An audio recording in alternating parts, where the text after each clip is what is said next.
Hello everyone, welcome back to Keystone IAS Academy. So today நம்ம December 19 the Hindu news பேப்பருடைய important டாபிக்ஸ்க்கான analysis பார்க்கலாம். So today's topics are cutting off a rural lifeline and the directive principles, temporary relief, a bold step amid an ambitious nuclear energy target, India signs trade pact with Oman for duty-free exports. And that's all from the editorial section. So newsல வந்து I saw some two preliminary facts which are highly relevant for preliminary. One is National Commission for Scheduled Tribes and passive euthanasia. So இந்த ரெண்டும் preliminary related பார்க்கலாம். The first four வந்து mains related and both preliminary and mains related the articles நம்ம பார்க்கலாம். Okay, so let's see the articles one by one. First article is related to MG and Rekha, Mahatma Gandhi National Rural Employment Guarantee Act. So government introduced a bill to reform the act. There are major changes there. So அதை பற்றி ஒன்றா பார்க்கலாம். So already we saw, see today's articles எல்லாமே வந்து already we have all saw multiple times. So இன்னைக்கு நம்ம just ஒரு overview and any new points இருந்துச்சுன்னா we can just gather those new points and add it to our previous notes. Okay. So first என்ன பார்த்தீங்கன்னா Mahatma Gandhi national rural employment guarantee act. So what is that act? First நம்ம அது என்னன்னு பார்த்தோம். ஓவராலாக இந்த ஆர்டிக்கலில் என்ன ஆத்தர் ஆர்கியூ பண்ணியிருக்காங்க அப்படின்னா, see central government what is that act means? The act வந்து guarantee work to rural families when they need it இல்லையா? அப்போ if someone asks for work, யாராவது வந்து ரூரல் ஹவுஸ்ஹோல்ட்லேருந்து ரூரல் ஃபேமிலிலேருந்து ஒருத்தவங்க வந்து வேலை கேட்கும்போது the government must provide it. So exact ஃபீச்சர்ஸ்லாம் நம்ம பார்க்கலாம். பட் நவ் இப்போ இந்த புது பில் என்னன்னா, it wants to change this system. அதாவது instead of people demanding work, புதுசாக ப்ரப்போஸ் பண்ண பில்ல central government will decide how much work and each money state gets. So exact features நம்ம ஒன் பை ஒன் பார்க்கலாம். So இப்போ இது என்ன ஆகுதுன்னா, இந்த ஸ்கீம் எம்ஜிஎன் ரேகாங்கிற ஸ்கீம் வந்து டிமாண்ட் டிரைவனாக இருந்தது. It slowly after this new bill propose பண்ணதுக்கு அப்புறமா சப்ளை டிரைவனாக மாறி இருக்கு. It's not people driven. A scheme meant as a right may now become a limited welfare program is what the overall this author வந்து argue பண்ணுறாங்க. So first என்னன்னு பார்த்தீங்கன்னா, so union government வந்து bill introduce பண்ணியிருக்காங்க. That bill dilutes the right to ஒர்க்குன்னு எல்லாரும் arguments வைக்கிறாங்க. How it undermines the DPSP directives principles of state policy, especially article 41. Why? What Article 41 says? State to make provisions for the right to work within economic capacity. ஓகேவா? States வந்து right to ஒர்க்குக்கு தேவையான ப்ரொவிஷன்ஸை வைக்கணும். So DPSP are of course non justiciable, இதெல்லாம் basics நம்மளுக்கு. So இந்த MGNREGA scheme வந்து கிட்டத்தட்ட realisation of article 41 right to work. அதாவது ஒரு ரூரல் ஹவுஸ் ஹோல்ட்லேருந்து ஒருத்தர் வந்து வேலை கேட்டால் அவங்களுக்கு வந்து 100 நாள் வேலை திட்டத்தின் கீழே வேலை வந்து கொடுக்கணும். கண்டிப்பாக 15 நாளுக்குள்ளே வேலை கொடுக்கணும். இல்லது அன்எம்ப்ளாய்மெண்ட் அலோவன்ஸ் வந்து கவர்மெண்ட் வந்து கொடுக்கணும். ஸோ இது வந்து ஒரு டிமாண்ட் டிரைவனாக ஒருத்தர் ரைட்ஸ் பேஸ்டாக வந்து இருந்தது.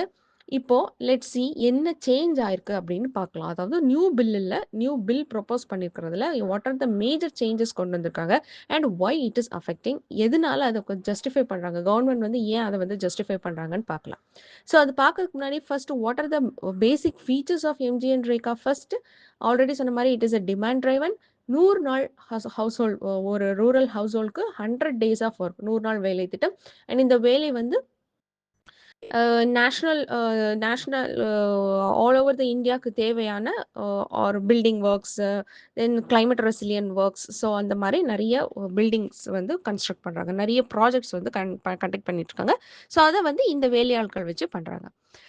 Then yes, it is universal, open to all adults, then equal wages for men and women, center bears full wage cost, state வந்து 10%. அதாவது எம்ஜிஎன் ரேகா ஸ்கீமில் இப்போ இருக்கிற ஸ்கீமில் எப்படி இருக்குன்னா, வேஜஸ் அது ஆல்ரெடி நம்ம பார்த்தோம் 100% வேஜஸ், எத்தனை பேர் வேலை பார்த்தாலும் அத்தனை பேரோட சம்பளம் வந்து சென்டர் தான் வந்து பே பண்ணும். ஸ்டேட் வந்து அதுக்கு அந்த வேலைக்கு தேவையான அட்மினிஸ்ட்ரேட்டிவ் அண்ட் மெட்டீரியல் காஸ்ட்டில் 75% தான் ஸ்டேட் வந்து பே பண்ணும். ஸோ இப்போதைக்கு இருக்கிற இதுபடி சென்டர் வந்து இந்த ப்ராஜெக்டோட 90% எடுத்துக்குது, ஸ்டேட் வந்து ஜஸ்ட் 10% தான் இப்போ கான்ட்ரிபியூட் பண்ணிட்டு இருக்கு. Okay, so and more decentralised panchayats, Gram Sabha இவங்கெல்லாம் டிசைன் பண்ணி இம்ப்ளிமெண்ட் பண்ணிட்டு இருக்கிற ஒரு ஸ்கீம் தான் இது. Now see what the new bill proposes and why it comes into the limelight. எதுக்காக அதை வந்து ஆர்கியூமெண்ட்குள்ளே கொண்டு வரோம் அப்படின்னு பார்த்தா, இப்போ என்ன நியூ ப்ரொவிஷன்ஸ் கொண்டு வந்திருக்காங்கன்னா, இப்போ ஸ்டேட் ஸ்டேட் வந்து 40% காஸ்ட் வந்து பேர் பண்ணணும். ஓகேவா? அதாவது சென்டர் வந்து 100% வேஜஸ் வச்சிருந்தாங்க. வேஜஸ் குடுத்துட்டு இருந்தாங்க. ஸ்டேட்ஸ் வந்து ஜஸ்ட் 10% தான் குடுத்துட்டு இருந்தாங்க. இப்ப அப்படி கிடையாது. சென்டர் வந்து 60% வந்து மேஜர் காஸ்ட் மட்டும் தான் வந்து 60% மட்டும் தான் சென்டர் குடுக்குது. 40% வந்து யார் குடுக்கணும்? ஸ்டேட் குடுக்கணும். தென் கம்ஸ் த சென்ட்ரலைசேஷன். ஏன் சென்ட்ரலைசேஷன் சொல்றோம் அப்படின்னா, அதாவது இப்ப எந்த ஸ்டேட், எந்த ரூரல் ஏரியா எது நல்லா பெர்ஃபார்ம் பண்ணுதோ, அதுக்கு தகுந்த மாதிரியான பட்ஜெட் அலோகேஷன் பண்ணும். ஸோ அது அந்த எந்த இதுதான் வந்து என்ன ஆகுதுன்னா, டிமாண்ட் டிரைவன் டூ அலோகேஷன் டிரைவனா மாறுது. அதாவது சப்ளை டிரைவனா மாறுது. இப்ப அதாவது ஈக்குவலா எவ்ரி ஹவுஸ் ஹோல்டுன்னு இருந்தது. இப்ப centre is going to decide which state is gonna get this allocation which is எந்த ஸ்டேட்ல எந்த ஒர்க் நடக்க போகுது, எந்த ரூரல் ஏரியாக்கு வந்து இந்த அதிகமான பணம் குடுக்கணும், ஃபைனான்ஸ் பண்ணணும், எந்த ப்ராஜெக்ட் பண்ணணும் அப்படிங்கிறத சென்டர் தீர்மானிக்க போகுது. Also seasonal pause is allowed now. Which means எந்த டைம்ல அக்ரிகல்ச்சர்ல விவசாயத்துல அதிகமான வேலை இருக்கு, விவசாயத்துல பீக் டைமா இருக்கிற டைம்ல இந்த 60 டேஸ்க்கு வந்து இந்த வேலை திட்டத்தை வந்து என்ன பண்ணலாம்னா பாஸ் பண்ணலாம் அப்படின்னு இந்த நியூ பில் ப்ரப்போஸ் பண்ணுது. ஸோ அப்படிங்கிற பட்சத்துல இந்த 60 நாளுக்கு வந்து அந்த பீக் டைம்ல இருக்கிற சீசன்ல நம்மளுக்கு வந்து அது நம்ம போய் கேட்குற ரைட்ஸ் நம்மளுக்கு இருக்காது. ஸோ இது என்ன பண்ணுது அப்படின்னா, டிமாண்ட வந்து கம்மி பண்ணி எஸ்பெஷலி தீஸ் 2 ப்ரொவிஷன்ஸ் சென்ட்ரலைசேஷன் அதிகமாகுது. சென்டர் டிசைட் பண்றாங்க எந்த ஸ்டேட்டுக்கு என்ன வேலை குடுக்கணும், எந்த கிளைமேட் ரெசிலியன்ட்கான என்ன ப்ராஜெக்ட் அதிகமா கொண்டு வரணும், எந்த ஸ்டேட் நல்லா பெர்ஃபார்ம் பண்ணுதோ அவங்களுக்கு கம்மியான அலோகேஷன், ரூரல் ஏரியா எந்த area எலிஜிபிள்ங்கிறத all those things are decided by going to decided by center. Then peak seasonல சீசனல் பாஸ் அலோ பண்ணியிருக்காங்க. ஸோ இந்த ரெண்டுமே வந்து டிமாண்ட் டிரைவன், அதாவது ரைட்ஸ் பேஸ்ட் அப்ரோச்சை நியூட்ரல் பண்ணி சப்ளை டிரைவன் ப்ராசஸ், ஒரு சப்ளை டிரைவன் ஸ்கீமா வந்து இதை வந்து கொண்டு வருது. And mandatory digital attendance, reduced representation, all those are basic things. Now இதை கொண்டு வரதுக்கான கவர்மெண்ட் வந்து என்ன ஜஸ்டிஃபிகேஷன் கொடுக்குறாங்க அப்படின்னா, so what government says, see, all the states are not performing equally. எல்லா ஸ்டேட்டுமே வந்து ஈக்குவலா பெர்ஃபார்ம் பண்ணல. சில ஸ்டேட்ஸ் வந்து நல்லா பெர்ஃபார்ம் பண்ணி ஓரளவுக்கு ஒரு ஒரு மேம்பட்டு வந்திருக்கிறாங்க. சில ரூரல் ஏரியாஸ், வில்லேஜஸ் அ அது இருக்கக்கூடிய ஸ்டேட்ஸ்.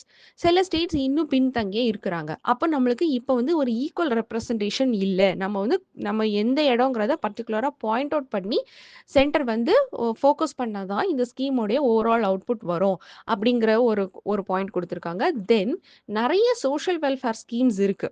அதர் தேன் திஸ், அதாவது எலக்ட்ரிசிட்டி குடுக்குறாங்க, ஃப்ரீ பஸ்ஸஸ் குடுக்குறாங்க. நெறைய இந்த மாரி சோஷியல் வெல்ஃபேர் ஸ்கீம்ஸ் வந்து state different different social welfare schemes இருக்கு. ஸோ அப்படிங்கிற பட்சத்தில இது வந்து எந்த ஸ்டேட்டுக்கு உண்மையிலேயே போய் சேரணும், எந்த ஏரியாவுக்கு வந்து வந்து உண்மையிலே எந்த இடத்துல அந்த சோஷியல் வெல்ஃபேர் ஸ்கீம்ஸ் கம்மியா இருக்குதோ, அவங்களுக்கு அதிகமா குடுக்கணும். ஸோ ஃபண்டிங் வந்து அதுக்கு தகுந்த மாரி அலாட் பண்ணணும். ஸோ அப்படிங்கிற சென்டர் வந்து டிசைட் பண்ணணும். சென்டர் டிசைட் பண்ணா, ஸோ இந்த மாதிரி எல்லா ஏரியாஸையும் நம்ம ஈக்குவலா மேம்படுத்தலாம் அப்படிங்கிற ஒரு ஜஸ்டிஃபிகேஷன் குடுத்துருக்காங்க. Then the projects which you are selecting for this scheme, எந்த நேஷனாலிட்டிக்கு தேவையான ப்ராஜெக்ட்ஸ் விச் ஆர் கிளைமேட்டுக்கு ரெசிலியன்ட்க்கு தேவையான projects, forestation, then water conservation, so இந்த மாரி என்னென்ன ப்ராஜெக்ட்ஸ் வந்து தேவைங்கிறத ஓவராலா சென்டர் டிசைட் பண்ணும்போது, ஸோ நம்மளுடைய ஓவரால் கிளைமேட் கோல்க்கு சப்போர்ட் பண்ற மாதிரியான ப்ராஜெக்ட்ஸ் எடுத்து இந்த ஸ்கீம்ல வந்து ஒர்க் பண்ண குடுக்கலாம் அப்படிங்கிறதுனால சென்டர் வந்து அதிகமான டெசிஷன் எடுக்கிற பவர் எடுத்திருக்கிறதா ஜஸ்டிஃபிகேஷன் கொடுத்துருக்காங்க. So this is what that centre sees and this is what centre argued or centre government announced that we need this new bill now. So MGN ரேகா replace பண்ணி இந்த new bill நம்ம கொண்டு வரணும். Also there is a rename of this bill also. There is a small name change. Still Mahatma Gandhi தான். Mahatma Gandhi to பூஜ்ய பாபு. அதாவது ஹிந்தியில மாத்திருக்காங்க. இங்கிலீஷ் டு ஹிந்தியில மாத்திருக்காங்க. That's all. So These are the major reforms, and what the author argues is major criticism of this bill.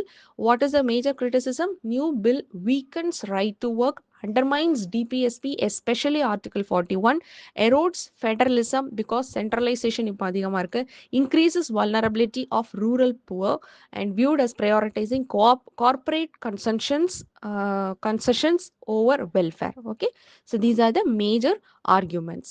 So இதுதான் ஓவராலாக இந்த article நம்ம பார்த்துருக்கோம். ஸோ அகெயின் ஒரு ஜஸ்ட் ஓவர்வியூ கொடுத்துருக்கிறேன்.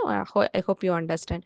Now coming to the previous question, among the following who are eligible to benefit from the MGNREGA Act, as I already told, there is no criteria. Every household, so equal for both men and women, SC/ST household, irrespective of SC/ST, any criteria, irrespective of any criteria, adult members of any household. If you belongs to the rural family or rural household, you are eligible, or you can ask for work to the government. Within 50 days, they are supposed to give that work in that 100 days work. நூறு நாள் வேலை திட்டத்துக்கு கீழே கண்டிப்பாக அவங்க வந்து வேலை கொடுக்கணும், கவர்மெண்ட் வந்து வேலை வந்து கொடுக்கணும். Okay, so adult members of any household. Then it is one of the poverty alleviation programs. So அது ரிலேட்டடாக நிறைய கொஸ்டின்ஸ் வந்து அந்த டைமில் வந்திருந்து. So essential condition to eradicate poverty is to liberate the poor from the process of deprivation. Substantiate this statement with suitable examples. See, this MGNREGA is one of the example. Okay, so இது தவிர நீங்கள் நிறைய examples இந்த பாவர்ட்டின்னு question வந்திருக்கனால other than that அதுவும் நீங்கள் எழுதணும். But one of the example is MGNREGA. Poverty alleviation programs in India remain more showpieces until and unless they are backed by political will. Discuss with reference to the performance of the major poverty alleviation programs in India. So this is again as we always discuss. So எல்லாமே நம்மளோட designs, நம்மளோட planning, நம்மளோட schemes எல்லாமே it's all very good in design, very good in paper. But coming to implementation we are very poor. So that is what the question is asked. Okay, so you can practice the question here. In coming to the practice question, the proposed changes to MGNREGA mark a shift from a rights-based welfare network to an allocation-driven model. So critically examine this statement in the light of the DPSP and India's constitutional commitment to social justice. Okay, so pass the slide here, or you can reread the article, then write your answer and post them in a Telegram group for review. The next article is related to trade deficit. அதாவது என்ன concept நம்ம already இதை பலமுறை பார்த்துட்டோம். அதாவது அவர் rupee வந்து through out the year becomes weaker and it reached record low 91 rupees per dollar. இதுவரை 90 rupees தாண்டினதில்லை. So ஒரு டாலருக்கு 91 rupees ரீச் பண்ணியிருக்கிறோம். Rupee has fall sharply, rupee has fall drastically, அதாவது ரொம்ப வீக்கன் ஆயிருக்கு இந்தியன் ருப்பி. ஸோ ஸோ இதனுடைய பிரதிபலிப்பு வந்து எதில் இருக்குன்னா ட்ரேட் டெஃபிஷிட்டில் இருக்குது. ஸோ அதை நம்ம ஒன் பை ஒன் பார்க்கலாம். ஸோ ஃபர்ஸ்ட் வந்து what are the reasons for this rupee depreciation and how it affects the other things in the market. Then அந்த அந்த இதனால வந்து நம்மளுக்கு நிகழ்ந்த ஒரு ரிலீஃப் வந்து it is a temporary relief. Long ரன்ல it is a major concern. So government has to do major reforms is what the author says, is what the article argues. First நம்ம பார்க்கணும் why rupee becomes weaker. So எதனால நம்ம all these reasons are already discussed thoroughly. So let's see a quick recap. So எதனால வந்து நம்மளோட rupee வந்து weaken ஆச்சு? There are major reasons. First வந்து FPI, that is foreign portfolio investments வந்து outflow ஆனது. எப்பெல்லாம் ஃபாரின் இன்வெஸ்டர்ஸ் வந்து நம்மளுடைய இந்தியன் மார்க்கெட் வந்து what the reason they said, Indian market, Indian economy வந்து ஒரு ஸ்டேபிளான எக்கனாமியாக இல்லை, அன்ஸ்டேபிளான எக்கனாமியாக இருக்குது. அதாவது other tariffs because of the what is the major reason for this US tariffs on Indian goods. அப்போது இந்தியாவுடைய கமர்ஷியல் குட்ஸ் மேலே யூஎஸ் வந்து டேரிஃப் போட்டாங்க. ஸோ அப்போ நம்மளுடைய மார்க்கெட்டுடைய டிமாண்ட் வந்து கம்மியாச்சு, இந்தியன் மார்க்கெட்டோட டிமாண்ட். ஸோ இதனால இதை வந்து யூஎஸ் டேரிஃப்ஸை வந்து நம்ம சரி பண்ணுறதுக்கு என்ன பண்ணிக்கிட்டு இருக்கிறோம், we are into this trade deal talk இல்லையா. ஸோ அது ஒரு சைடில் போயிட்டு இருக்கு. ஸோ இந்த யூஎஸ் டேரிஃப்ஸ் அனௌன்ஸ் பண்ணதுனால நம்மளோட இந்தியன் எக்கனாமி வந்து ஸ்டேபிளான எக்கனாமியாக இல்லை. ஸோ இந்த மாதிரியான மேஜர் ரீசன்ஸ்னால ஃபாரின் இன்வெஸ்டர்ஸ் வந்து நம்ம இந்தியன் மார்க்கெட்லேருந்து அமௌண்ட்டை வந்து வித்ட்ரா பண்ணி, அதாவது டாலர்ஸை வந்து பை பண்ணி டாலர்ஸ் எடுத்துட்டு they are going to invest இந்த ஸ்டேபிள் எக்கனாமிக்கு போகிறதுக்கு நிறைய வந்து அவுட்ஃப்ளோ அவுட்ஃப்ளோஸ் ஆச்சு. கேபிட்டல் வந்து அவுட்ஃப்ளோஸ் ஆகுது. ஸோ இந்த மாரி அவுட்ஃப்ளோஸ் ஆகும்போது டாலர் ஸ்ட்ரெங்தன்ஸ். அதாவது how this dollar strengthens? Dollar becomes scarce. அதாவது எல்லாரும் வெளியில ஃபாரின் இந்தியால இன்வெஸ்ட் பண்ணிட்டு அவங்க வெளியில போற எல்லாருமே டாலர் ருப்பிய வித்துட்டு டாலர வந்து வாங்கிட்டு போவாங்க. டாலர் தான் எடுத்துட்டு போவாங்க. ஸோ நெறைய டாலர்ஸ வெளியில எடுத்துட்டு போயிடுறாங்க. அப்படி வெளிய எடுத்துட்டு போகும்போது டாலர் பிகம்ஸ் ஸ்கேர்ஸ். ஸோ எப்போ அது ஸ்கேர்ஸ் ஆகுதோ இட் பிகம்ஸ் அதோட வேல்யூ ரொம்ப அதிகமாயிடும். ஸோ இதுதான் one major reason for this rupee weakening. So இந்த ருப்பி வீக்கன் ஆகுறதுனால நம்மளுக்கு எதுலலாம் வந்து மாற்றங்கள் நிகழப்போகுது அப்படின்னா, ஃபர்ஸ்ட்டு பார்க்கணும் இம்போர்ட். ஆப்வியஸ்லி கரண்ட் அக்கவுண்ட் டெஃபிசிட்ல ஒரு மேஜர் டர்ன் இருக்க போகுது. ஸோ கரண்ட் அக்கவுண்ட் டெஃபிசிட்ல இருக்கணும் அப்படின்னா, என்னென்ன பாயிண்ட்ஸ்ல எப்படி எப்படியான இத வந்து கொண்டு வருதுன்னு பார்க்கலாம். என்னென்ன மாற்றங்கள் கொண்டு வருதுன்னு பார்க்கலாம். ஸோ இந்த ருப்பி டெப்ரிசியேஷன் ஃபர்ஸ்ட்டு இம்போர்ட்க்கு என்ன பண்ணும்? Imports becomes costly. ஏன்? ஆல்ரெடி நான் சொன்ன மாரி $1 நீங்க வந்து இப்ப ரூ. 80 குடுத்து ஆ அதாவது வந்து இப்ப நீங்க இம்போர்ட் பண்றீங்க. இம்போர்ட் பண்ணும்போது ₹80 ஒரு டாலருக்கு நீங்க பே பண்ண இடத்துல, இப்ப நீங்க ₹91 நீங்க குடுத்து வாங்க வேண்டியிருக்கும். அப்ப அதிகமான ரூபா குடுக்குறீங்க. அப்ப imports becomes costlier. Okay. First point. Next இது வந்து நம்மளோட பப்ளிக்ல எப்படி பப்ளிக்குக்கு நம்மளுக்கு இந்த மாரி நார்மல் ஹவுஸ்ஹோல்ட்ஸ்ல வந்து இந்த ருப்பி வீக்கனிங் வந்து ஏதாவது மாற்றங்கள் ஏற்படுத்துமான்னு கேட்டா, அஃப்கோர்ஸ் எஸ். இன்ஃப்ளேஷன் நாளடைவுல இன்க்ரீஸ் ஆகும். ஸோ இன்ஃப்ளேஷன் இன்க்ரீஸ் ஆகும்போது, இப்ப நம்ம வந்து சேவிங்ஸ் வந்து இப்போ இன்னைக்கு நான் ₹100க்கு வந்து ஒரு பொருள் வாங்குறேன் அப்படின்னா, ஒரு ஒரு ஒரு ரஃப்லி ஒரு 2, 3 இயர்ஸ் கழிச்சு அந்த ₹100க்கு அதே ரூப்பீஸ் வாங்குறத ஒரு ஒரு அதே ரூப்பீஸ என்னால வாங்குறது வந்து ஒரு வேல்யூ இல்லாம போயிடும். ஸோ சேவிங்ஸ்க்கு வேல்யூ இல்லாம போகும். பர்ச்சேசிங் பவர் டிக்ரீஸ் ஆகும். ஓகே. இன்ஃப்ளேஷன் அதிகமாகறதுனால சேவிங்ஸ்க்கு வேல்யூ இருக்காது. பர்ச்சேசிங் பவர் வந்து டிக்ரீஸ் ஆகும். ₹100க்கு இன்னைக்கு நான் வாங்குறது என்னோட நல்ல பர்ச்சேசிங் பவர் அப்படின்னு பார்த்தா, ஒரு 2 இயர்ஸ்ல வந்து ₹100க்கு வாங்குறது வந்து ஒண்ணுமே இருக்காது. அது வந்து அதுக்கான வேல்யூ ரொம்ப குறைஞ்சிருக்கும். ஸோ பர்ச்சேசிங் பவர் கம்மியா இருக்கும். இது நார்மல் ஹவுஸ் ஹோல்ட்ஸ்ல இந்த ருப்பி வீக்கனிங்னால நடக்கப் போற மாற்றங்கள். நெக்ஸ்ட் கமிங் டூ என்னென்ன நல்ல நல்ல விஷயங்கள் சிம்பிளா நடக்கணும் அப்படின்னு பார்த்தா, export. Export becomes cheaper. Export becomes cheaper. Why? அதாவது எக்ஸ்போர்ட் பண்ற பொருட்களுக்கு நம்ம $1 குடுக்குறாங்க அப்படின்னா, அந்த $1க்கு நம்மளுக்கு ₹90 கிடைக்கும். முன்னாடி ₹80 தான் கிடைச்சது. இப்ப அதிகமான ரூப்பீஸ் நம்மளுக்கு கிடைக்குது. அப்ப அப்படிங்கிற பட்சத்தில எக்ஸ்போர்ட் நல்ல விதமா நடக்கும். ரெமிட்டன்ஸஸ் நம்மள இந்தியன் ஹவுஸ் ஹோல்ட்ஸ்க்கு ஆர் இந்தியால நம்ம குடுக்குற சர்விஸ்க்கு நம்ம வெளியில குடுக்குற எக்ஸ்போர்ட்ஸ்க்கு வந்து ரெமிட்டன்ஸஸ் கிடைக்குதுன்னா, அந்த ரெமிட்டன்ஸஸ் உடைய வேல்யூ அதிகமாகும். பிகாஸ் நம்ம எப்பயுமே $1க்கு முன்னாடி கிடைச்சிட்டு இருந்தத விடைக்கும் அதிகமான ரூப்பீஸ் வந்து இப்ப நம்மளுக்கு கிடைக்க போகுது. சேம் $1 தான். பட் முன்ன ₹80 கிடைச்சது. இப்ப ₹90 கிடைக்குது. அதிகமான ரூப்பீஸ் நம்மளுக்கு கிடைக்கிறதுனால, ஸோ இதோட அ ஒரு எக்ஸ்போர்ட்க்கு வந்து ஒரு நல்ல இது குடுக்கும். நவ் ஹியர் இந்த ஆர்டிக்கிள்ல என்ன பார்க்கணும் அப்படின்னா, இப்ப இந்த ருப்பி வீக்கன் ஆகுறதுனால இப்படி ஒரு எக்ஸ்போர்ட் பூஸ்ட் ஆயிருக்குது இல்லையா? ஸோ இது வந்து ஒரு ஷார்ட் டெர்மான ரிலீஃப் தான். There is no long term இதுல நம்ம பலன் பார்க்க முடியாது. ஹவெவர் இந்த ருப்பி வீக்கன் ஆகுறது லாங் டெர்மா நம்மளுக்கு வந்து பாதிப்ப தான் குடுக்கும். ஸோ அதனால அத சரி பண்றது தான் நல்லது. ஸோ இந்த டைம்ல தான் யார் உள்ள வருவாங்க? ஆர்பிஐ உள்ள வந்தா என்ன பண்ணணும் ஆர்பிஐ? எப்பல்லாம் வந்து ருப்பீ செல் பண்றாங்களோ, டாலர் வந்து அதிகமா ஸ்ட்ரெங்தன் ஆகுதோ, அப்பந்தான் வந்து ருப்பீ வீக்கர் ஆகும். ருப்பிய செல் பண்ணும்போது தான் ருப்பீ வீக்கர் ஆகும். இதுக்கு மேட்ச் பண்ற மாரி ஆர்பிஐ வந்து என்ன ஆக்ஷன் எடுப்பாங்கன்னா, டாலர செல் பண்ணுவாங்க. அப்ப டாலர் செல் பண்ணும்போது, டாலர் வந்து ஸ்கேர்சிட்டிலேருந்து செல் பண்ற டாலர்னால, டாலர் வந்து கொஞ்சம் அதிகமான அளவுல வந்து மார்க்கெட்ல இருக்கும். அப்படிங்கிற பட்சத்தில என்னாகும்? டாலருடைய ரேட்டு அதாவது ருப்பியோடைய டெப்ரிசியேஷன் இத வந்து நம்ம என்ன பண்ண முடியும்? ஆர்பிஐ வந்து ஒரு கண்ட்ரோல் மெஷர்ஸ்ல வந்து இத வந்து பண்ணும். ஸோ இதுதான் நார்மலா பண்றது. ஸோ இது ஆர்பிஐ வந்து எப்படி பண்ணணுங்கிறத பண்ணிட்டு இருப்பாங்க. இப்ப நம்மளுக்கு இந்த கரண்ட்டா நடந்த இந்த ருப்பி டெப்ரிசியேஷன்னால நம்மளுக்கு வந்து ஒரு சின்ன எக்ஸ்போர்ட் பூஸ்ட் வந்து கிடைச்சிருக்கு. ஸோ அதுல பார்த்தீங்கன்னா, especially India's merchandise exports rose 19.4% to $38.1 billion in November 2025 and exports to US வந்து 22.6% இன்க்ரீஸ் ஆயிருக்கு. Irrespective of this 50% US tariffs இருந்தும் நம்மளுக்கு வந்து இன்க்ரீஸ் ஆயிருக்கு. அண்ட் ஆல்சோ ட்ரேட் டெஃபிசிட் வந்து நேரோ ஆனதுக்கு இன்னொரு ரீசன் இருக்கு. இது நம்ம ஆல்ரெடி டீட்டெயிலா பார்த்தோம். Imports. What is trade deficit? Imports versus exports.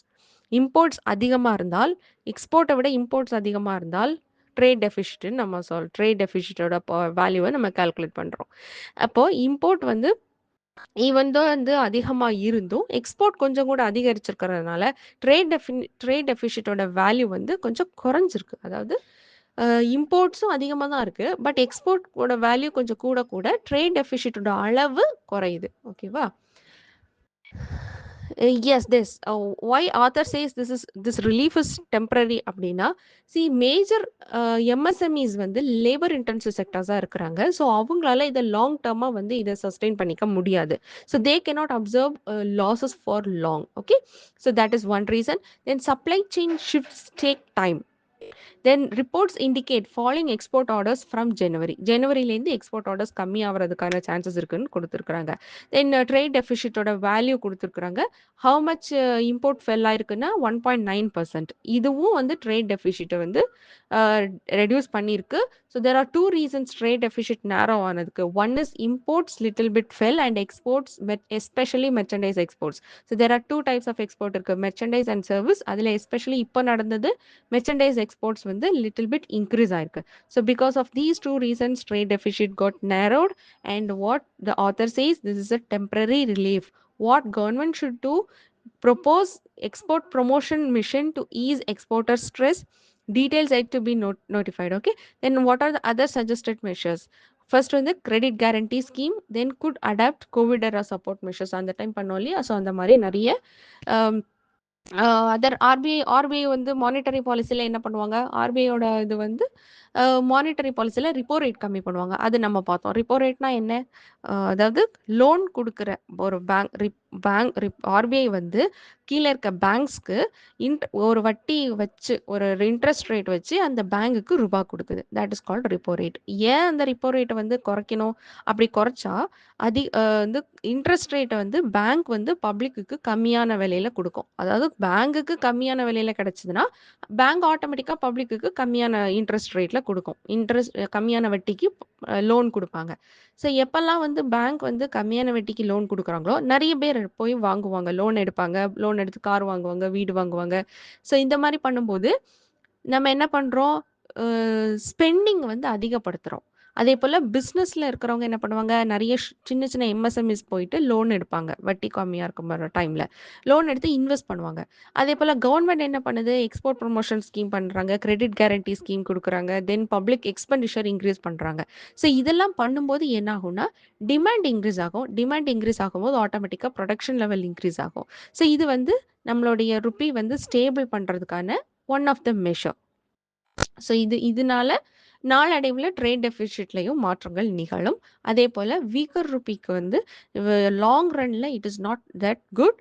So we have to look into இந்த எக்ஸ்போர்ட் நம்மளுக்கு நல்லதா வந்திருக்குங்கிறத இப்போதைக்கு இருக்கிறத மட்டும் ஒரு ரிலீஃபா எடுத்துக்க கூடாது. இட்ஸ் அ டெம்பரரி ரிலீஃப் அப்படின்னு ஆத்தர் ஆர்கியூ பண்றாங்க. Then coming to the practice question, the reason narrowing of India's trade deficit driven by a depreciating rupee and falling imports is a temporary relief rather than a sign of structural strength. Discuss the factors behind this trend and analyze the risks it poses to India's export sustainability and domestic demand. Next article is related to Shanti Bill. So what exactly this Shanti Bill அப்படின்னா அதாவது nuclear atomic energy act and civil liability for nuclear damage act 2010. So all this acts எல்லாம் ரொம்ப அவுடேட்டடான ஆக்ட்ஸாக இருக்குது. So இதை வந்து replace பண்ணி ஒரு nuclear energy act அதாவது சாந்தி பில் அப்படிங்கிற நேமில் கொண்டு வந்திருக்காங்க. ஆல்சோ த மேஜர் சேஞ்ச் என்ன அனௌன்ஸ் பண்ணியிருக்காங்கன்னா, நியூக்ளியர் பவர் பிளான்ட்ஸ் வந்து ரன் பண்ணுறதுக்கு ப்ரைவேட் கம்பெனிஸ்க்கு வந்து அலோ பண்ணியிருக்காங்க. These two are the major changes. This is a Shanti bill and some key concerns நம்ம ஆல்ரெடி பார்த்தோம். நியூக்ளியர் ஆக்சிடென்ட் ஏதாவது நடந்துச்சு அப்படின்னா அந்த லைபிலிட்டி வந்து தேர் ஆர் ஆப்ரேட்டர் அண்ட் சப்ளையோ. ஸோ இப்போ இருக்கிற கரண்ட் பில் படி, கரண்ட் ஆக்ட் படி என்னன்னா, சப்போஸ் ஏதாவது எக்யூப்மெண்ட் ஃபெயிலியர் ஆனதுனால ஒரு ஆக்சிடென்ட் நடந்துச்சு அப்படின்னா அந்த ஆக்சிடென்ட்டை வந்து சப்ளையர் அண்ட் ஆப்ரேட்டர் 2 பேரும் வந்து ரெஸ்பான்சிபிலிட்டி ஷேர் பண்ணிப்பாங்க. பட் இப்போ ப்ரப்போஸ் பண்ணியிருக்க பில்ல ஆல்ரெடி நம்ம பார்த்தோம். ஒன்லி இஃப் கான்ட்ராக்ட்ல சப்ளையர் வந்து அக்கௌண்டபிலிட்டி எடுத்துக்கணும், லைபிலிட்டி எடுத்துக்கணும்னு மென்ஷன் பண்ணியிருந்தா மட்டும்தான் ஏதாவது நியூக்ளியர் ஆக்சிடென்ட் நடந்தா சப்ளையர் வந்து லைபிலிட்டி ஆவாரு. அல்லாம ஆப்பரேட்டர், அதாவது யார் அந்த கம்பெனி யார் வந்து நியூக்ளியர் பவர் பிளான்ட்டை ரன் பண்ணுறாங்க, யார் வந்து அந்த எக்யூப்மெண்ட்டை வாங்கியிருக்கிறாங்க, எக்யூப்மெண்ட்டு ஃபால்ட்டியான எக்யூப்மெண்ட் கொடுத்தவருக்கு அந்த லைபிலிட்டியில் சம்மந்தமே இருக்காது. அந்த ஒரு தப்பான எக்யூப்மெண்ட் குடுத்ததுனால ஒரு ஆக்சிடென்ட் நடந்துச்சு கம்பெனில அப்படின்னா, அந்த சப்ளையர் எக்யூப்மெண்ட் கொண்டு வந்து சப்ளை பண்ண சப்ளையருக்கு எந்த லைபிலிட்டியுமே இப்ப நியூவா ப்ரப்போஸ் பண்ணியிருக்க ஆக்ட்ல குடுக்கல. ஆல்சோ ஆப்பரேட்டருக்கு லைபிலிட்டி இருக்கு. இப்போ ஒரு நியூக்ளியர் ஆக்சிடென்ட் நடந்துடுச்சு. ஆப்பரேட்டர் லைபிலிட்டி எடுத்துக்கிறாரு. லைபிலிட்டினா அதோடைய பொறுப்ப எடுத்துக்கிறாரு. அப்ப எவ்வளவு தூரத்துக்கு அவங்களுக்கு ஸ்பெண்ட் பண்ணலாம் அப்படின்னா, just 3000 crore operator liability spend பண்ணா போதும். அப்ப ஒரு நியூக்ளியர் ஆக்சிடென்ட் நடந்திருக்கு. 50,000 கோடிக்கு டேமேஜஸ் ஏற்பட்டிருக்கு அப்படின்னா, இப்போ ஆப்பரேட்டர் வந்து ஜஸ்ட் 3000 crore குடுத்தா போதுமா அப்படின்னா, ரிமைனிங் இருக்கிற அமௌண்ட்ட கவர்ன்மெண்ட் குடுப்பாங்க. So this is what the one major concern. Nuclear ஆக்சிடென்ட்க்கான லைபிலிட்டி கேப் பண்ணியிருக்காங்க. சப்ளையருக்கு வந்து லைபிலிட்டி இல்ல. Okay. Government may bear most responsibility, அதிகமான ரெஸ்பான்சிபிலிட்டி கவர்மெண்ட் தான் எடுத்துக்குது. ஆல்சோ டூ த்ரீ திங்ஸ் இன்னுமே கவர்மெண்ட் தான் வச்சிருக்காங்க. One is fuel enrichment. So fuel enrichment வந்து பிரைவேட் கம்பெனிஸ் பண்ண முடியாது, கவர்மெண்ட் தான் ஃபியூல் என்ரிச்மெண்ட் வந்து பண்ணும். Then nuclear regulator, atomic energy regulatory போர்டுக்கு வந்து நியூக்ளியர் ரெகுலேட்டர் கொடுத்துருக்காங்க. Also it is not fully independent, அதுவும் நம்ம பார்த்தோம். ரெகுலேட்டரி பவர் வந்து கொடுத்துருக்காங்க ஏஇஆர்பிக்கு, பட் த கவர்மெண்ட் அப்பாயிண்ட் பண்ண அப்பாயிண்டீஸே தான் வந்து சேஃப்டி இன்ஸ்பெக்ஷனும் பண்ணுறாங்க. So that is not that much independent அப்படின்னு we argued, we saw. This is the overall view of Shanti bill. Now coming to what is this article exactly says அப்படின்னு பார்த்தா, it is comparing to human development. அதாவது எப்போல்லாம் வந்து energy consumption increase ஆகுதோ அப்போல்லாம் human development வந்து increase ஆகும். So இந்தியாவோட கோல் என்ன? India wants to reach a human development index of 0.9 similar to developed G20 nations. G20 நேஷன்ஸில் இருக்கிற டெவலப்டு கண்ட்ரீஸ் மாதிரி இந்தியாவுடைய ஹியூமன் டெவலப்மெண்ட் இண்டெக்ஸும் 0.9ல் வரணுங்கிறதுக்காக இந்தியா வந்து ஒரு கோல் ஃபிக்ஸ் பண்ணியிருக்கு. இதுக்கு எனர்ஜி தேவை. அதுக்கப்புறம் வாட் எனர்ஜி செக்டரில் என்ன நீட் இருக்குது அது நம்ம ஆல்ரெடி பார்த்துருக்கோம். எனர்ஜி செக்டரில் 2047 which is a very ambitious target. I will tell you, 100 gigawatt 2047 நாம் வந்து நியூக்ளியர் ஜென்ரேஷன்லேருந்து கொண்டு வரணும் அப்படின்னு இந்தியா வந்து ஒரு கோல் வச்சுருக்கு. ஓகே, ரினியூவபிள் எனர்ஜிலேருந்து 100 gigawatt வந்து 2047 நம்ம வந்து ப்ரொடியூஸ் பண்ணோம். we reached just 8 gigawatt. நம்ம இதில் 8 gigawatt தான் வந்து ரீச் பண்ணியிருக்கோம். only 3% of electricity generation are coming from the nuclear power plants. okay, only 3%. So இது எல்லாம் ஆல்ரெடி நம்ம பார்த்த data. These datas are very very important. நம்மளோட கோல் என்ன? ஹியூமன் டெவலப்மெண்ட் இண்டெக்ஸில் 0.9 வரணும். எனர்ஜியில் வந்து 100 gigawatt by 2047 அண்ட் அதில் 8 gigawatt தான் ரீச் பண்ணியிருக்கிறோம். Then 3% of electricity generation is coming from nuclear energy. Okay, so இப்போ இனி ரிமைனிங் எனர்ஜி எவ்வளோ நம்மளுக்கு தேவைப்படுது அப்படிங்கிறத நம்ம இங்கே பார்க்கலாம். To reach HDI 0.9 India needs about 24,000 TWh of energy every year. அதில் இந்தியா ஜென்ரேட்ஸ் ஒன்லி 1950. அப்போ about 60% of future energy will be electricity. The rest will be used to produce green hydrogen for industries like steel, fertilizers, plastics, etc. அதாவது நம்ம create பண்ணுற மொத்த எனர்ஜிலையுமே 60% எலக்ட்ரிசிட்டிக்கு மட்டுமே use ஆக போகுது. So energy develop பண்ணுறதுல எலக்ட்ரிசிட்டிக்கு மட்டும். ஸோ ரிமைனிங் மட்டும்தான் ஸ்டீல் இண்டஸ்ட்ரிக்கு, ஃபெர்டிலைசர்ஸ்க்கு இங்கெல்லாம் நம்ம வந்து கொடுக்க போகிறோம் ஃபியூச்சர் எனர்ஜியில். So India must dramatically increase electricity generation. So electricity generation எவ்வளோ முக்கியமானது, அந்த எலக்ட்ரிசிட்டி ஜென்ரேட் பண்ணுறதுனால நம்மளுடைய ஹியூமன் டெவலப்மெண்ட் இண்டெக்ஸில் எந்த அளவுக்கு ரீச் ஆக போகிறோம், ஹியூமன் டெவலப்மெண்ட் எவ்வளோ தூரத்துக்கு ஆக போகிறோம் அப்படிங்கிறதெல்லாம் ரொம்ப ரொம்ப முக்கியமான இடத்துல நம்ம வந்து இருக்கிறோம். இதுக்காக கவர்மெண்ட் வந்து ஏற்கனவே அதர் ரினியூவபிள் எனர்ஜிஸ்லையும் வந்து ஃபோக்கஸ் பண்ணுறாங்க. நியூக்ளியர் எனர்ஜிலையும் மத்த கவர்மெண்ட் ஸ்கீம்ஸும் வந்து பண்ணிட்டு இருக்கிறாங்க. ஸோ பார்த்தோம் அப்படின்னா, மத்த ரினியூவபிள்ஸ் என்ன? சோலார் பவர், விண்ட், ஹைட்ரோ இது எல்லாத்துலயும் நம்ம வந்து என்ன பண்ணிட்டு இருக்கிறோம்? அ அ இன்வெஸ்ட் பண்ணிட்டு இருக்கிறாங்க. கவர்மெண்ட் இன்வெஸ்ட் பண்ணிட்டு இருக்கிறாங்க. They have both advantages and disadvantages. Then nuclear எனர்ஜில என்ன பண்ணிட்டு இருக்கிறோம்? அகெயின் நியூக்ளியர் எனர்ஜிலயும் வி ஹேவ் ஈவன் பட்ஜெட் ரீசென்ட்டா கூட அலாட் பண்ணியிருக்கிறோம். Which is to 20,000 crore mission வந்து பண்ணிட்டு இருக்கிறோம். டெவலப் ஸ்மால் மாடுலர் ரியாக்டர்ஸ் வந்து கிரியேட் பண்ணுறதுக்காக 20,000 crore மிஷன் வந்து இன்வெஸ்ட் பண்ணியிருக்காங்க. ஸோ அந்த அளவுக்கு நம்ம நியூக்ளியர் எனர்ஜியில் ரினியூவபிள் எனர்ஜிஸில் is India is doing good. ஓகேவா? So India has indigenous technology for pressurized heavy water reactors, capacity to build 700 megawatt reactors இருக்கு, fuel fabrication, heavy water protection, waste management also. இந்த நியூ பில்ல fuel enrichment and radio active waste management இந்த ரெண்டும் எக்ஸ்க்ளூசிவாக government தான் வச்சிருக்காங்க. இந்த ரெண்டையும் இன்னும் ப்ரைவேட் செக்டாருக்கு கொடுக்கல. Okay, even though private company nuclear power பிளான்ல கம்பெனி ஸ்டார்ட் பண்ணாலும் கம்பெனியோடைய fuel enrichment and radiative waste management வந்து கவர்மெண்ட் கையில் தான் இருக்குது. This is very important. இந்த functioning nuclear regulator, experience in safe nuclear operations. So only uranium is imported. Most of the supply chain is Indian. So uranium மட்டும் தான் import பண்ணிட்டு இருக்கிறோம். Uranium மட்டும் தான் இம்போர்ட் பண்ணிட்டு இருக்கிறோம். மற்றெல்லாம் வந்து நம்ம சப்ளை செயின்ல இருக்கு. So we have that capacity, but we have still long way to reach our targets. அப்போ இந்த நேரத்தில் தேவையான ஒரு ரிஃபார்ம், தேவையான ஒரு பில் தான் வந்து சாந்தி பில். ஏன் நம்ம இந்த டார்கெட்டை நம்ம ரீச் பண்ணோம், நம்ம ரொம்ப சீக்கிரமாக வேலை பார்க்கணும் அப்படின்னா, ரொம்ப சீக்கிரமாக ரீச் பண்ணோம் அப்படின்னா what we need especially first is funding. நிறைய ஃபண்ட் ஸ்பெண்ட் பண்ணோம். Next is advanced technology. Third is skilled technicians or skilled labourers, human resources தேவை. ஸோ இல்லையா? ஸோ இந்த மாதிரியான விஷயங்கள்லாம் ரொம்ப சீக்கிரமாக உள்ள வரணும்னா இந்த செக்டரை ப்ரைவேட்டைசேஷன் பண்ணணும். ஸோ கவர்மெண்ட் வந்து சரியான நேரத்தில் இந்த சாந்தி பில்லுங்கிற ரிஃபார்மாக வந்து கொண்டு வந்திருக்காங்க அப்படிங்கிறது தான் இந்த ஆர்டிக்கிளில் ஓவராலாக இருக்கிற ஆர்கியூமெண்ட். ஸோ என்னெல்லாம் பார்த்தோம்? இப்போ நம்மளுடைய கரண்ட் கோல் என்ன? இந்தியாவுக்கு ஹியூமன் டெவலப்மெண்ட் இண்டெக்ஸ் வந்து நம்ம ஒரு இடத்துல ரீச் ஆகணும். அண்ட் நம்மளுடைய நியூக்ளியர் கெப்பாசிட்டி 100 ஜிகாவாட்டாக வந்து 2047 ரீச் ஆகணும். இந்த கோலில் நம்ம எந்த இடத்துல இருக்கோங்கிறத பார்த்தோம்.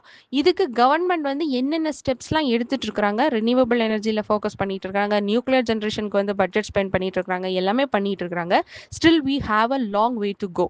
ஸோ இந்த நேரத்தில் what we need? Funding, advanced technology and skill technicians, labourers, all those things. So இதுக்கு ப்ரைவேட்டைசேஷன் கொண்டு வந்துட்டோம் அப்படின்னா ரொம்ப சீக்கிரமான வளர்ச்சி இருக்கும் அப்படிங்கிறத மையப்படுத்தி இந்த பில்லை இந்த இடத்துல ரிஃபார்மை வந்து இன்ட்ரடியூஸ் பண்ணியிருக்காங்க. So what is that bill அப்படிங்கிறத ஏற்கனவே நம்ம பார்த்துட்டோம். Okay, so that's all. இந்த ஓவரால் ஆர்கியூமெண்ட் வந்து the same thing it is supporting the valid points for வந்து சாந்தி பில் வந்து ஒரு நல்ல ரிஃபார்ம்ஸ். இது வந்து நியூக்ளியர் எனர்ஜியோட நியூக்ளியர் எனர்ஜியோடைய செக்டாருடைய தலையெழுத்தை வந்து மாற்ற போகுது அப்படிங்கிற ஒரு நல்ல வியூ பாயிண்ட்டை வந்து கொடுத்துருக்காங்க. Okay, so coming to the practice question, why is nuclear power considered essential for India's long-term energy security despite the growth of renewable energy sources? Discussed with reference to recent legislative reforms. Next article is related to India and Oman signed a free trade agreement called Comprehensive Economic Partnership Agreement, SEPA. So already நம்ம பார்த்தோம், Oman is likely to sign and this is a second country. So அதாவது gulf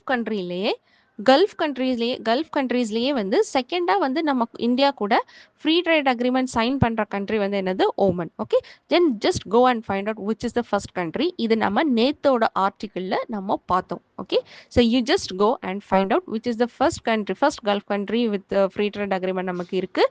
இப்போ this is the second country.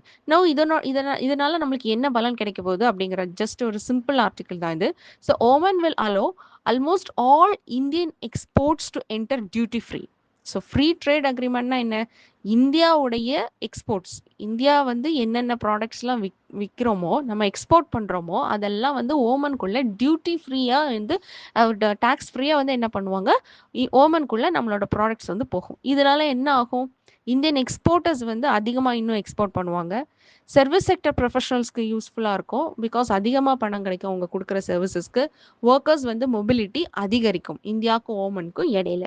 Okay, so Oman is also important for India's presence in West Asia. நம்ம west ஏஷியாவை target பண்ணிட்டு இருக்கிறோம். West ஏஷியாவில் India வந்து focus பண்ணி work பண்ணிட்டு இருக்கிறோம். So இந்த இடத்துல இந்த நேரத்தில் ஃப்ரீ ட்ரேட் அக்ரிமெண்ட் வந்து ரொம்ப இம்பார்ட்டண்டான ஸ்டெப் அப்படின்னு the article says. Okay, so let's see one by one. Yes, these are the key data. So என்னென்ன டேட்டா இருக்குது, these are not that much important. So ஓவராலாக வந்து டியூட்டி ஃப்ரீ இந்தியன் ப்ராடக்ட்ஸ் எல்லாம் வந்து ஓமனுக்குள்ளே என்டர் ஆகும். So this includes services, trade, investment facilitation and labour mobility, all this things. Okay, it benefits Indian professionals all over the sector. So what are the significance? Again, same, it makes Indian exports cheaper and more competitive. So boost service exports and worker mobility, supports India amid global tariff wars and trade uncertainty, strengthens India's footprint in West Asia and Indian Ocean region, enhances supply chain resilience and export diversification. இவ்வளோ நேரம் நம்ம என்ன பார்த்தோமோ same thing அந்த சிக்னிஃபிகன்ஸில் கொடுத்துருக்காங்க. So Indian Oman free trade அக்ரிமெண்ட்னால என்னென்ன positives நம்மளுக்கு வரப்போகுது அப்படின்னா, ஸோ இந்த பாயிண்ட்ஸ், இந்த 5 points is more then enough. Also, Oman's location is strategically, geographically very important. Why geographically important? Oman's location, Oman is present near Strait of Hormuz. Go back to your map, take your map. So specifically I didn't include the map here. Why? Because you should go and take your map. So நீங்கள் போய் map எடுத்து straight of Hormuz எங்கே இருக்குது, ஓமனோடைய location என்ன அப்படிங்கிறத பாருங்கள். And if you want in more detail, yesterday's வீடியோவில் அந்த மேப்போட நான் மென்ஷன் பண்ணியிருப்பேன். So you can go and see there also. Okay, so Strait of Hormuz, which is very important. Also IMEC become a very important question for prelims because of this Indian Oman free trade agreement. So India Middle East Europe corridor, which is an organization. So அதை பற்றின full detail வந்து நீங்கள் போயிட்டு படிச்சுக்கோங்க. Okay, so India Middle East Europe corridor. Also it deepens defense, energy and connectivity cooperation. So all these are basic points. Then free trade agreements offer both opportunities and challenges for the Indian economy. Explain. Okay, so this is a very simple question for today related to this topic. And note here, free trade agreements, இப்போ நம்ம பார்த்த India ஓமனில் we just discuss the opportunities. யார் யாருக்கு என்னென்ன benefits இருக்க போகுது, jobs, workers mobility increase பண்ண போகுது, எக்ஸ்போர்ட்டர்ஸ் சீப்பாக போகுது, so more competitiveness is going to come. So all these are opportunities. What are the challenges? Is there any challenges if we sign a free trade agreement with any country? So that is also very important. So go and find what are the challenges could be, and if yes there are challenges abdina, just take down 4 to 5 points for the challenges. That's it. Okay, so that's all for the topics from editorial section.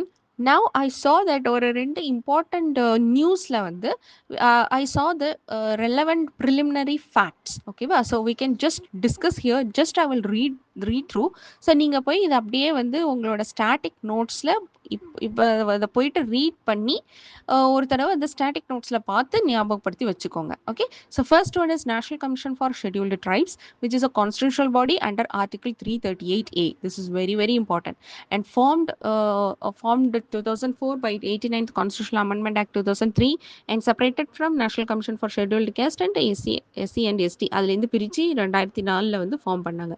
Which is the composition, chairperson plus vice chairperson plus 3 members appointed by the President of India, and the tenure is 3 years. What are the function? Which is safeguards rights of scheduled rights, investigates compliance, advises central and states, monitor implementation, then submits annual reports to president. That is what important. So NCST, because இதில் already question வந்திருக்கு. Okay, so NCST வந்து presidentக்கு submit பண்ணுவாங்க. President places that report before the parliament. Okay, so what is த இது வந்து matter investigation பண்ணும்போது ஒரு investigating power இருக்குது. So எந்த அளவுக்கு பவர் இருக்குன்னா, powers of a civil court. Okay, it can summon persons, record documents and take evidence. Okay, what are the key focus areas? Forest rights, land alienation, displacement and rehabilitation, education, health and livelihoods of STs. And the major distinction is already பார்த்துப்பீங்க, because Article 338 is NCSC, which is related to scheduled caste. Article 338A, which is related to scheduled tribes, National Commission for Scheduled Tribes. This is very, very relevant for preliminary. So இது எல்லாமே just facts. you have to revise it multiple times to remind in your mind. ஓகேவா? So இது எல்லாத்தையும் திருப்பி திருப்பி பார்த்துக்கோங்க. எதெல்லாம் வந்து ஃபேக்ட்ஸா ப்ரிலிமினரி ஃபேக்ட்ஸா வந்து நியூஸ் பேப்பர்ல வருதோ, I just thought to included in this daily videos. So article discussion கூட ப்ரிலிமினரி ஃபேக்ட்ஸும் வந்து எவ்ரிடே வீடியோஸ்ல வரும். ஸோ எவ்ரிடே உள்ள ஃபேக்ட்ஸை நீங்க கலெக்ட் பண்ணி, so month wise, week wise and overall ஒரு 6 மந்த்ஸ் வைஸ் ஜஸ்ட் நீங்க ரிவைஸ் பண்ணிக்கோங்க. That's it for preliminary preparation. Okay. Then coming to euthanasia. There are two types of euthanasia. So euthanasia என்ன? The practice of individual deliberately ending their life. அதாவது அவங்களுடைய லைஃபை வந்து அவங்களே வந்து முடிச்சுக்கிறது. Okay, that is euthanasia. So what is two types of euthanasia is there? Active euthanasia and passive euthanasia. So active intervention to end a person's life with substances or external force. அதாவது ஏதாவது ஒரு injection கொடுத்து அதை ரொம்ப வந்து diseases இருக்கு, ரொம்ப வந்து ஏதோ ஒரு தீர்க்க முடியாத ஒரு நோய் இருக்கு, இல்லை ரொம்ப கஷ்டத்துல இனிமேல் வாழ்ந்தா அவங்க கஷ்டத்துல தான் இருப்பாங்க, அப்படிங்கிற பட்சத்துல அவங்களுக்கு வந்து ஆக்டிவ் யூத்தனேஷியா வந்து எப்படி பண்ணோம் அப்படின்னா, ஒரு லீத்தல் இன்ஜெக்ஷன் மூலமோ ஏதாவது ஒரு எக்ஸ்டர்னல் ஃபோர்ஸ் மூலமாவோ அவங்களுடைய வாழ்க்கையை முடிச்சுக்கிறது தான் active euthanasia. What is passive euthanasia? ஹோமால இருக்க பேஷண்ட்ஸோ இல்லது வேற யாராவது டெர்மினலி ரொம்ப இல்லா இருக்கிற பேஷண்ட்ஸு, அவங்க வந்து அவங்க ஹாஸ்பிட்டலில் கொடுத்துருக்க வென்டிலேஷன்னால மட்டும்தான் உயிர் வாழ்ந்துட்டு இருக்கிறாங்க, வென்டிலேஷன் எடுத்தால் அவங்க இறந்துருவாங்க அப்படிங்கிற பட்சத்தில் அவங்களுக்கு வந்து லாங் டேர்மாக வந்து கிட்டத்தட்ட இப்போ இந்த இந்த நியூஸில் வந்து ஆர்டிக்கலில் வந்து 13 இயர்ஸ். ஸோ 13 இயர்ஸ் வந்து அந்த அந்த 31-year-old வந்து 13 இயர்ஸ் இருக்காங்க. So now they are asking for euthanasia, passive euthanasia. So அந்த மாதிரி இந்த ட்ரீட்மெண்ட்டில் சப்போர்ட் ஆகி வாழ்ந்துட்டு இருக்கிறவங்களுக்கு ட்ரீட்மெண்ட்டை கொடுக்காம நிறுத்துறது தான் வந்து பாசிவ் யூத்தனேஷியா. நம்ம அந்த சப்போர்ட்டை வந்து கொடுக்கலைன்னா அவங்க இறந்துருவாங்க. ஸோ அந்த சப்போர்ட் நம்ம நிறுத்திட்டோம்னா அப்போ இந்த இடத்துல எந்த எக்ஸ்டர்னல் ஃபோர்ஸும் நம்ம யூஸ் பண்ணல. So these two distinctions are very important for preliminary. So இது கூட நம்மளுக்கு கொஸ்டினில் வரலாம். ஆக்டிவ் யூத்தனேஷியா ரெண்டுமே வந்து அவங்களுடைய வாழ்க்கையை வந்து முடிச்சுக்கிறது தான். ஒருத்தருடைய வாழ்க்கையை வந்து டெலிபரேட்டாக அவங்க வந்து முடிக்கிறது தான் வந்து அதாவது அவங்களால தவிர்க்க முடியாத வந்து ஏதாவது டிசீசஸ்னால ரொம்ப அதிகமான வலி தாங்க வேண்டிய ஒரு டிசீஸ் வந்திருக்கு, இல்லது தீர்க்கவே முடியாத நோய் வந்திருக்கு, இந்த மாதிரியான காலகட்டத்தில் ஒருத்தங்களுடைய வாழ்க்கையை அவங்களுடைய விருப்பத்தோட அவங்க முடிச்சுக்கிறது தான் வந்து என்னது யூத்தனேஷியா. ஸோ இந்த யூத்தனேஷியாவில் 2 டைப்ஸ் ஆஃப் யூத்தனேஷியா இருக்கு. One is by external force, ஏதாவது இன்ஜெக்ஷன் கொடுத்து நம்ம அவங்களுடைய வாழ்க்கையை முடிக்கிறது டாக்டரோட பெர்மிஷனோட. அதே பாசிவ் யூத்தனேஷியானா அவங்களுக்கு ஏற்கனவே ஹாஸ்பிட்டலில் கொடுத்துட்டு இருக்க வென்டிலேஷன் சப்போர்ட், அதாவது அவங்க உயிர் வாழ்றதுக்கு அவங்களுடைய ஹார்ட் துடிக்கிறதுக்கு தேவையான ஏதோ ஒரு கண்டிஷன் நம்ம அந்த கொடுத்துட்டு இருக்கிறோம், அந்த அந்த சப்போர்ட்டை நம்ம ஸ்டாப் பண்ணிட்டோம் அப்படின்னா அவங்களால வாழ முடியாது. ஸோ அந்த சப்போர்ட்டை ஸ்டாப் பண்ணி அவங்கள வந்து உயிரிழக்க செய்கிறது தான் வந்து என்னது passive euthanasia. Now why we are discussing this, is it legal in India? அதை நம்ம பார்க்கணும். ஸோ இந்தியாவில் passive euthanasia and active euthanasia எந்த அளவுக்கு லீகல்னு நம்ம பார்க்கலாம். So case by case supreme court வந்து இதனுடைய தெளிவு கொடுத்துட்டே இருந்திருக்கிறாங்க. ஸோ ஃபர்ஸ்ட் வந்து P Rathinam versus union of India case first 1994 இதை பற்றி பேசியிருக்காங்க. So supreme court challenged the constitutional validity of IPC section 309 which is penalty for attempt to suicide. So கிட்டத்தட்ட சூசைட் இஸ் யூத்தனேஷியா இல்லையா? So Smt Gian Kaur versus state of Punjab 1996 என்ன பண்ணிட்டாங்கன்னா 1994 ஜட்ஜ்மெண்ட்டை வந்து ஓவர் டர்ன் பண்ணி held that right to life did not include right to die. Okay, right to die அதாவது அவங்களுடைய ரைட் டு சூசைட் வந்து அவங்களுடைய வாழ்க்கையை அவங்களே முடிச்சுக்க கூடாது. ரைட் டு லைஃப் இருக்கிறது வந்து எக்காரணத்தை கொண்டும் ரைட் டு டை இன்க்ளூட் பண்ணி இல்லை அப்படின்னு 1996 ஜட்ஜ்மெண்ட் கொடுத்தாங்க. அண்ட் ரைட் டு டை அவ்வளோதான், which must not be mistaken with the right to die with dignity. அப்படி கிடையாது. ஸோ ரைட் டு டை தான் வந்து ரைட் டு லைஃப்குள்ள யாருக்குமே இல்லை அப்படின்னு கொடுத்துருக்காங்க. தென் அருணா ராமச்சந்திரா கேசஸ்ல வந்து என்ன சொல்லியிருக்காங்கன்னா, supreme court allowed passive euthanasia for Aruna Shanbaug and made a distinction between active and passive.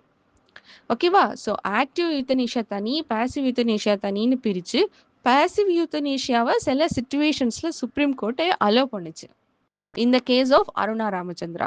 Then the final case, Common Cause versus Union of India, 2018, Supreme Court legalized passive euthanasia, claiming it contingent upon the person having a living will. அதாவது ஒருத்தருடைய அந்த பெர்சனுக்கு வாழ்றதுக்கான living will, அதாவது நான் என்னுடைய வாழ்க்கையை முடிச்சுக்கிறேன், right to die with dignity.